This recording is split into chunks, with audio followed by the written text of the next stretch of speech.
Gary, I want to ask you a little bit more about how correlated you are to some of the recessionary trends out there. Clearly with people out and about less on high streets, not shopping as much, although we are seeing a shift in habits to online. How is that impacting the overall volumes you're witnessing in the business? Well, I think what's been really interesting has been that shift to online that we've witnessed across the world. And, in New Zealand, as you're probably aware, we went into a very hard lockdown, level 4 as we called it here, and shopping was 100% online. And our platform responds very well to online shopping. So the shift to online has been very favourable for what we do with our company and how we assist retailers on that particular channel. Gary, I want to get into the rationale for starting this business. It was to try and offset some of the credit card debt, and we know very high interest rates you can have on some of the credit cards. But that said, there are ways these days that many consumers are well versed with how to move debt from one credit card platform to another by just taking out a new credit card. So how does it work when you've got a recession like this and you've got very low interest rates, particularly here in Europe, ultra low interest rates?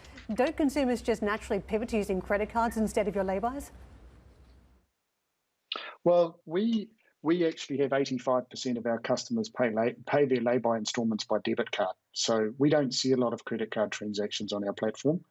And, what we've witnessed around the world is a marked reduction in the uptake of credit cards by particularly young people. I mean, our business was started by my wife and our two sons, who are now 27 and 24 today, actually, the 24-year-old, and they don't have credit cards, and neither does their peer group. They don't like credit cards.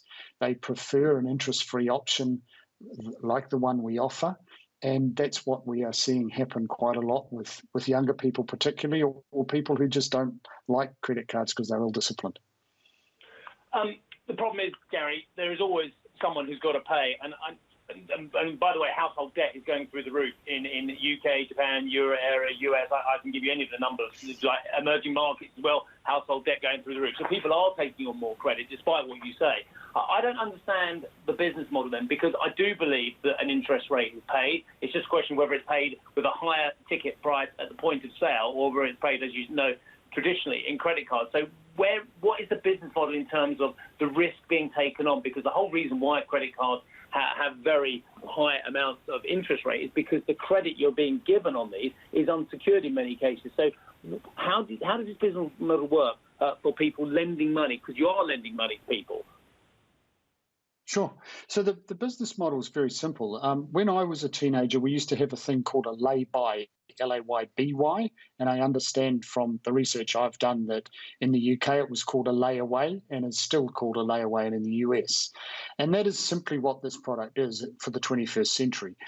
Where the retailer used to absorb the cost of a layaway in their store, they now pay us a small commission for taking that cost out of their business and therefore offering their customers the opportunity to buy a product today, receive it today, and pay us off interest-free. And the merchant, the retailer, is the one that pays us a small commission for that service. So there is no interest charged ever. And there is no increase in the retail price. The merchant we effectively buy off them at a discount and sell at full price to the consumer.